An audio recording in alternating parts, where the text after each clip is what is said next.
Welcome back to Tools and Track. In the end of the last episode, which we just pretty much watched, you said what? I was just talking about how you look back like so many episodes and it's all like, oh, we're gonna put this together, this will be great, and everyone's really happy, and then that one there, it was just like you, like, we just need to get it finished. it's no smiling, no just. We need to finish this car now. So, in this episode, not only does this drive, but I promise we'll be happy. We'll be happy. There'll be more happiness. Happy. I was sad just watching it. So, as the year comes almost to a close and autumn is definitely here, let's have more positivity. In this episode, it runs. We'll take it for a drive. But first,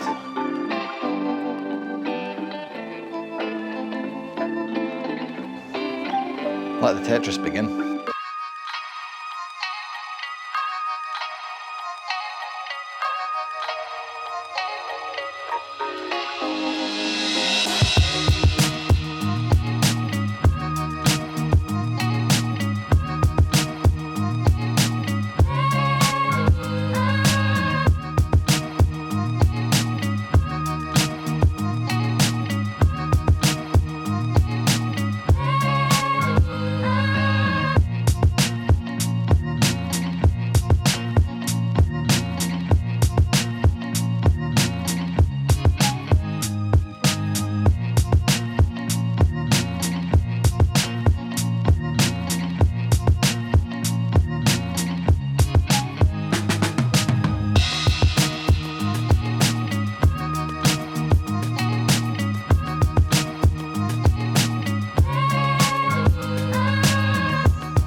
Thankfully that happened after it was through the door.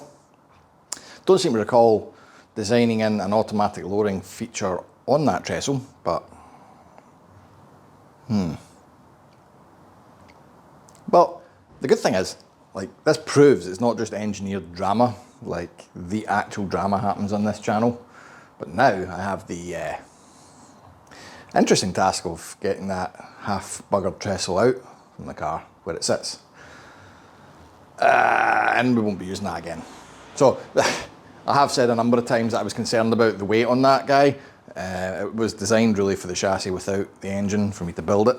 And it was fine moving it around here. Haven't ever actually worked under it, which is also a relief. But I don't think it would have ever folded working under it. It's clearly folded because I've been putting excess load on it. Anyway, if it's not got a kite mark, don't get under the car with it, I guess is the rule with that. But now, we need to get that scrap debris out.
People often ask me, no, people never ask me this actually, what do you need to do to make sure your car is okay for a first road test?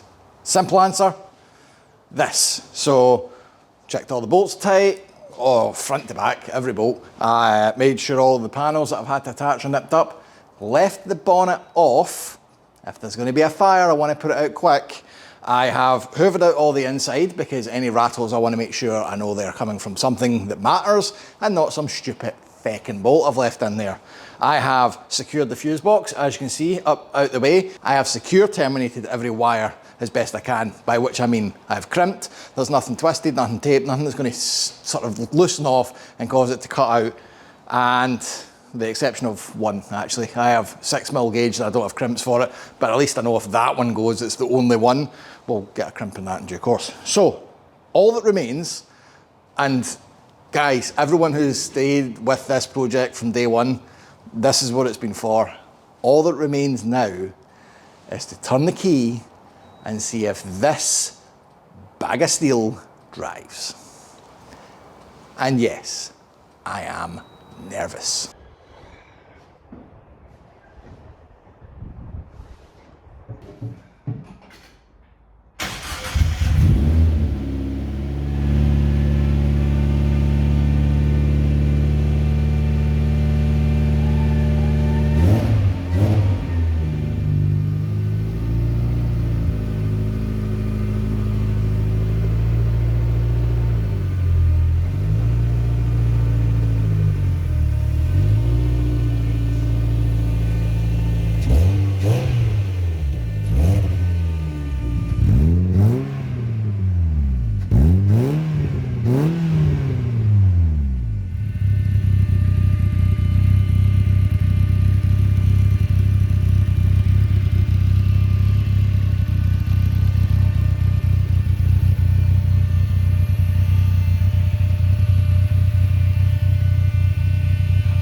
Fuel pump, man. I like it.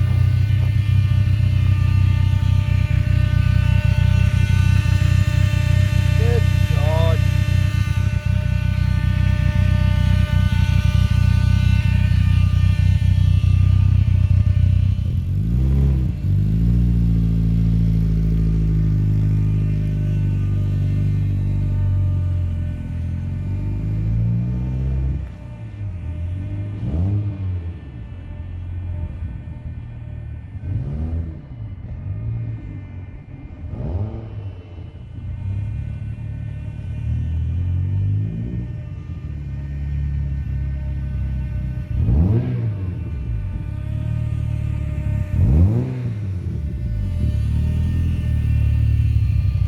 Almost.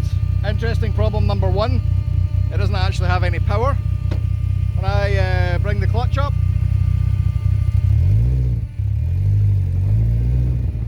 it's just bogging down, which is probably going to be something simple, so let's go check that.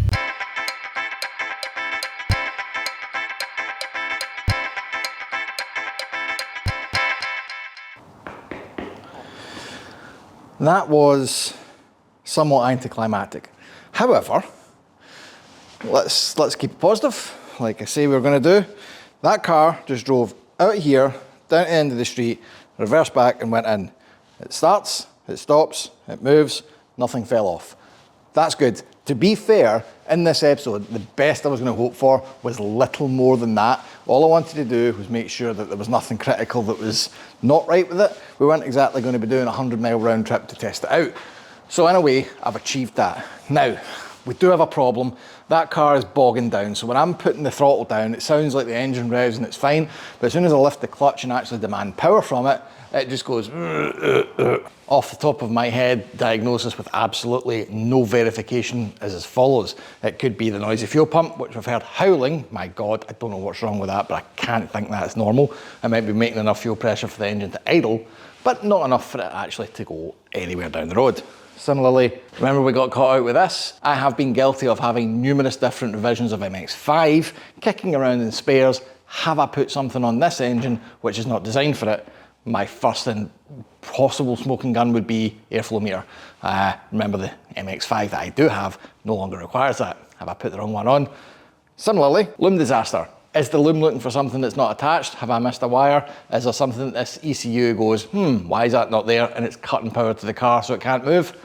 also potential. And lastly, is it none of the above and something else? I don't have the time to get into it in this episode, but I'm going to do it off camera and tell you what the solution is and how I found it. But for the moment, I've also got another list of a whole load of stuff, which I'll touch on at the end of the episode, which is another reason why I'm not bringing this back out to play today. Anyway, let's do something I can do something about and deal with a hole that's been bothering me for months.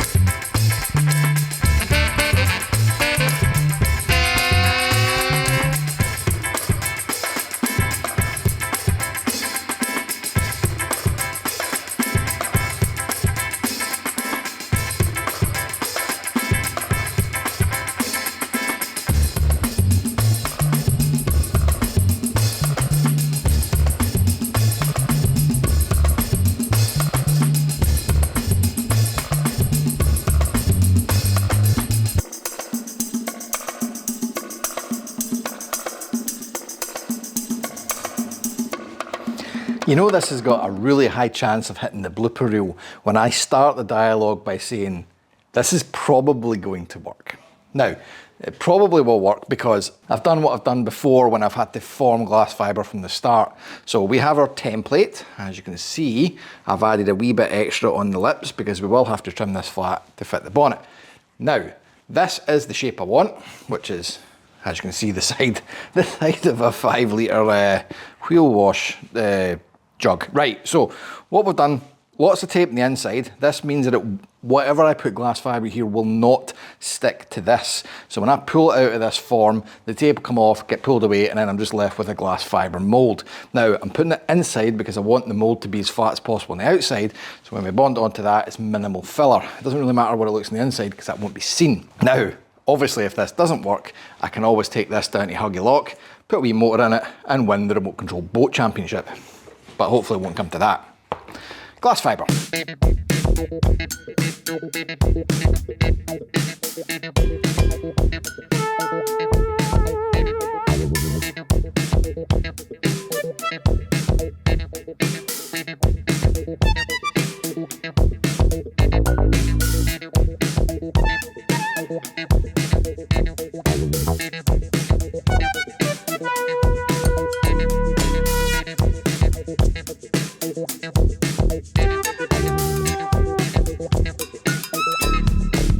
That worked, and yeah, I'm surprised. I did not expect that to work, but it did. I mean, use the principles of glass fibre moulding, even though you're using a 5 litre wheel cleaner bottle to do it, but yeah, that's the result. So the plan for this, by the way, is not to just blend it in and look like half a carton of wheel cleaner. The front, you'll notice, right, does sort of dip down. Now that's not by mistake. That is also way, way higher than it's going to need to be. So we're going to trim maybe 1/2 inch off of that and then also taper the front in so that when it gets to sort of here, it's going to be flat. It's basically just going to blend in flat. So obviously not going to cut any more of the hole out, but we'll just trial and error and nib that down until it's roughly where it wants to be. Also, there will be a flip it upside down and an exercise in glass fibring it into the original glass fibre top. But like, I've been struggling with this for weeks and weeks, going, how am I going to get it? Looking online, trying to find a solution. Just make something, which is, you know, what it's about when you're building a low cost. Anyway, that hopefully will resolve that. So let's get it bonded in next, and then I think we'll just deal with paint in the next episode because there's only so many fumes I can huff in one night.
So that's a milestone hit. The car has moved under its own steam.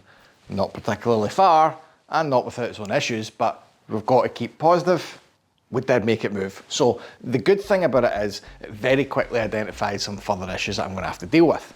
Number one in the next episode, brakes. Now, the brakes stop the car, but not very well. They're still spongy, the handbrake doesn't work. There's a whole load of adjustment and further bleeding we need to do in order to prep it to be good, not just acceptable. The engine, the classic, what the f is going on? We'll get into that. I'll find you the solution, I promise, and we will explain why that is the thing, because let's be honest, having an MX-5 that you've maybe just bought that has the same symptoms is something you're probably going to want to find an answer to. Lastly, the long overhanging problems that we've taken episodes by their multitudes to deal with, such as the bonnet and the loom.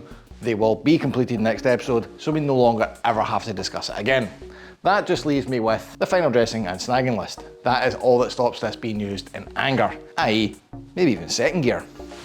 So what is the actual target? Well, as those who have watched the wider range of stuff on the channel, i.e. the actual people who enjoy me and not just Locost, they will have noticed that we do auto testing quite a bit. My target for next year's championship is the start of it. That's February 2025. We are currently in November 2024. That's 3 months. 3 months to have this at least trailerable so that I don't need to IVA it, but still have it running and competitive on a day.